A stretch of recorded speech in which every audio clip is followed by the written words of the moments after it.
მოგესალმებით. მე ვარ ია ანთაძე და თქვენ უყურებთ პოდკასტს ციტატა. პოდკასტის დღევანდელი ეპიზოდის ციტატა ასე ჟღერს. ყველაზე რთული ცხოვრებაში ის არის სწორად განსაზღვრო, რომელი ხიდი უნდა გადაიარო და რომელი დაწვა. ციტატის ავტორია მე-20 საუკუნის გერმანელი მწერალი ერიხ მარია რემარკი. სანამ მთავარ სათქმელზე გადავალ, მინდა გთხოვოთ, რომ გამოიწეროთ ჩემი არხი ციტატა ია ანთაძის ონლაინ დღიური. შეგახსენებთ კიდევ ერთხელ, რომ მინდა არხს რაც შეიძლება მალე ჰყავდეს 1000 გამომწერი. ერიხ მარია რემარკის ეს ციტატა ჩემთვის განსაკუთრებულ მნიშვნელობას იძენს დღეს, რადგან არ ვარ ის ადამიანი, რომელიც ხიდებს ადვილად დაწვავს და უკან არ მოიხედავს. არადა გარდამავალი დრო გამუდმებით გვთავაზობს არჩევანს. ადრეც მithქვამს, რომ ჩემი თავი პროგრესისტად მიმაჩნია, რაც იმას ნიშნავს, რომ მომავალზე ორიენტირებული ადამიანი ვარ, ხიდის გადავლაზე ორიენტირებული ადამიანი ვარ და ზუსტად ვიცი, რომ წარსულის ნიშნებთან და სიმბოლოებთან მიბრუნება არ მსიამოვნებს. 1988 წელს უეცრად ძალიან ცუდად გავხდი, ძალიან აბად გავხდი, რაღაც ვირუსი შემეყარა და ძიმე ფილტვების ანთება დამემართა, ორივე ფილტვი დამიავადდა, გადამიყვანეს მაშინდელი ლეჭკომბინატის რეანიმაციაში. იქ ჩემს ახლობლებს ჩემთან შემოსვლა აკრძალული ჰქონდათ და ამიტომ მიგზავნიდნენ წერილებს. საკმაოდ ბევრი წერილი დამიგროვდა. შემდეგ ეს წერილები, რა თქმა უნდა, სახლში წამოვიღე, შევინახე და არც ერთხელ ამ წერილებთან უკან აღარ მივბრუნებულ ვარ. შემდეგ წლების შემდეგ ისე გადავყარე, რომ აღარ ჩამიხედავს ამ წერილებში. ჩემს ძველ ბლოგებს და სტატიებსაც აღარ ვუბრუნდები ხოლმე, იმიტომ რომ მიმაჩნია, რომ ისინი გარკვეულ მომენტში დაიწერა, იმ მომენტში შეიძლება იყოს საინტერესო, მაგრამ დღეს ისინი ჩემთვის საინტერესო ვეღარ იქნება. და მარტო ესეც არ არის თავარი, იქნება თუ არა საინტერესო. უბრალოდ ფიქრი იმაზე, რომ უკან უნდა დავბრუნდე, წარსულთან უნდა დავბრუნდე. გულზე რაღაც ერთ ლოდივით მედება ხოლმე და ამას არასდროს არ ვაკეთებ. დიახ, ზუსტად ვიცი, რომ მომავალზე ორიენტირებული ადამიანი ვარ, მაგრამ ეს არ ნიშნავს, რომ ხიდების დაწვა ჩემს საქმედ მიმაჩნია. ხიდები პირველ რიგში ადამიანებთან მაკავშირებს და ადამიანებთან ურთიერთობა ჩემთვის არის წმინდათა წმინდა. ზვიად გამსახურდიას პრეზიდენტობის დროს ეგრეთ წოდებულ გერმანულ სკოლაში ვმუშაობდი ქართული ენის და ლიტერატურის მასწავლებლად. ალბათ ბევრს ახსოვს, რომ იმ სკოლაში ჩვენი საზოგადოების ყველაზე აქტიური წრე იყო თავმოყრილი. იქ პოლიტიკის მიმართ გულგრილი არავინ რჩებოდა და ამიტომ ხშირად სამასწავლებლოში ძალიან ცხარე და დაუნდობელი კამათი და დებატები იმართებოდა იმასთან დაკავშირებით, რაც ჩვენს ქვეყანაში ხდებოდა იმ პერიოდში. მაგრამ გავიდა წლები და ერთმანეთის მიმართ წყენა ნამდვილად არ დაგვრჩენია, არავითარი ხიდები ჩვენ ერთმანეთთან ურთიერთობაში არ დაგვიწვავს და დღემდე ყოველთვის ვიყავით და ვართ ერთმანეთისთვის ძალიან ძვირფასი ადამიანები. როგორც თქვი, გარდამავალ პერიოდებში იძენს ეს რემარკის ციტატა განსაკუთრებულ მნიშვნელობას და ის პირველი გზაჯვარედინი ჩვენ მიმაჩნია, რომ მე და ჩემმა ახლობლებმა მშვიდობიანად გადავიარეთ და ამას მაშინ მივხვდი, როდესაც ზვიად გამსახურდიას ცხედარი მთაწმინდაზე დაკრძალეს.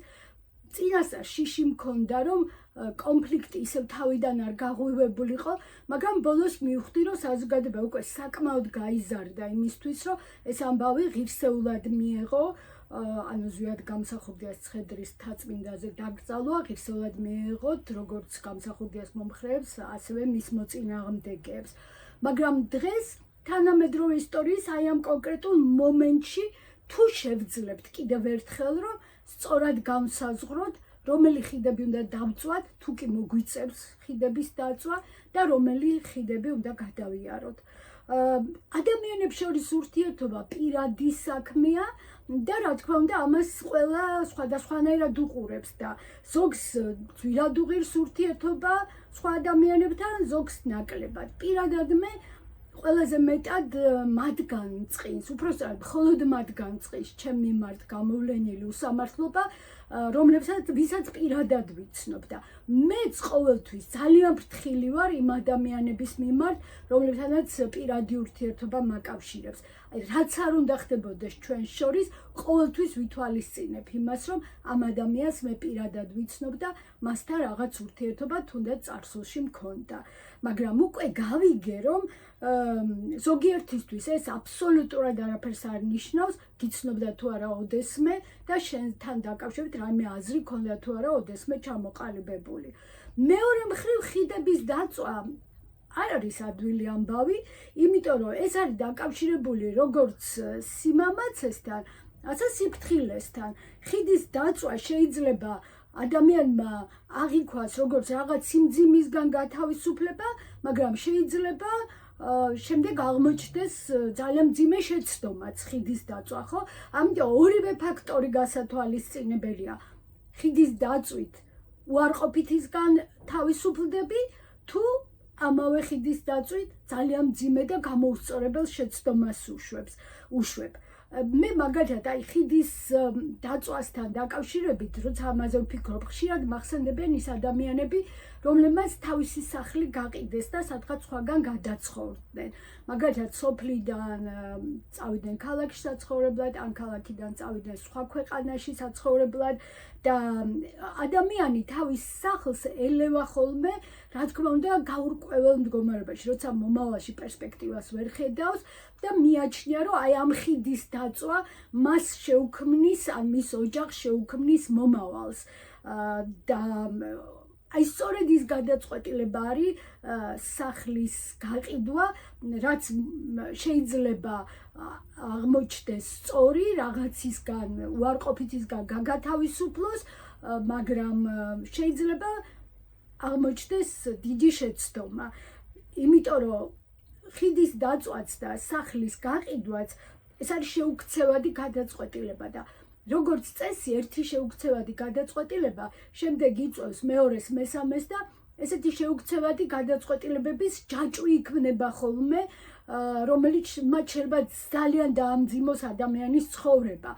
თუმცა საწყის ეტაპთან დაბრუნება თეორიულად ყოველთვის შესაძლებელია, მაგრამ ეს ვერ მოხდება დიდი დანაკარგის და დიდი მსხვერპლის გარეშე. აი ახლა მეორე გზაჯვარედინზე, პირველად ჩემ ცხოვრებაში, ჩემსა და ჩემს ახლობლებს შორის აი ხიდების პრობლემა გაჩნდა. როგორ მოვიქცეთ, რომ ურთიერთობა შევინარჩუნოთ, რომ არ გავანადგუროთ ეს ურთიერთობა და ერთმანეთის მიმართ ნდობა საბოლოოდ როგორღაც შემოვინახოთ. საბედნიეროდ ეს კითხვები ჩემ შემთხვევაში არ ეხება ჩემი ახლობლების უმრავლესობას და რაც მთავარია, საბედნიეროდ არ ეხება ჩემი ოჯახის წევრებს არანაირად, მაგრამ პრობლემა მაინც არსებობს და პირადად მე პრობლემის განსაზღვრელი ერთი უტყუარი ტესტი მაქვს.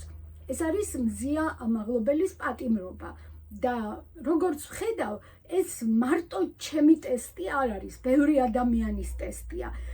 სიამდვილეში არავინ იცის, რამდენი ხიდი დაიწვა იმ ადამიანებს შორის, ვისაც ერთი მხრივ მზია ამაღლობელი კანონიერ პატიმრად მიაჩნია და მეორე მხრივ ვინც ვერასდროს ვერ აპატიებს ამ ხელისუფლებას, სწორედ იმას, თუ როგორ ექცევა და როგორ მოექცა ის მზია ამაღლობელს.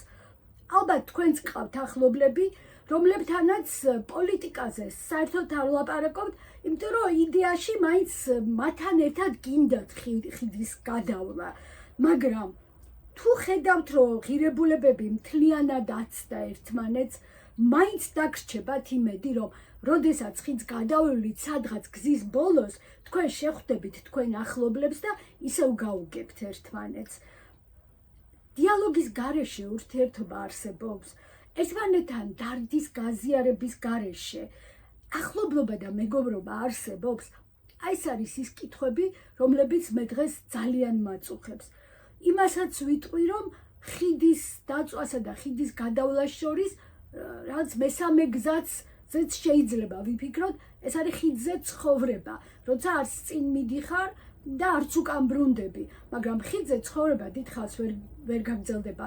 ეს შეიძლება იყოს ძალიან ცოტა ხნით გამოსავალი, იმიტომ რომ გარემოს მეტად აბრკოლებს ხიდზე ცხოვრება და ამიტომ ბოლოს არა, უფრო ადრე ვიდრე გვიან ადამიანებს მაინც მოუწევთ არჩევა, სად არის მათი გზა.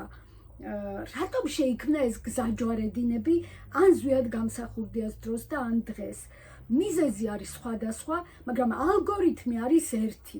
როდესაც ხელისუფლება ისე ექცევა თავის ქვეყანას და თავის ხალხს, რაც იწვევს მოსახლეობის გარკვეული ნაწილის პროტესტს და ეს პროტესტი არ მთავრდება, შეურიგებელი პროტესტი არის, ხოლო მოსახლეობის მეორე ნაწილი ეთანხმება ამა თუ იმ მიზეზის გამო ხელისუფლებას და უკვე გზაჯვარედინი იქმნება არა ხელისუფლებასა და მოსახლეობის ნაწილს შორის, არამედ გზაჯვარედინი იქნება მოსახლეობის ერთ ნაწილსა და მეორე ნაწილს შორის და აი აქ უკვე ხელისუფლების ქცევა ყველას აიძულებს, რომ თავისი გეზი იპოვოს.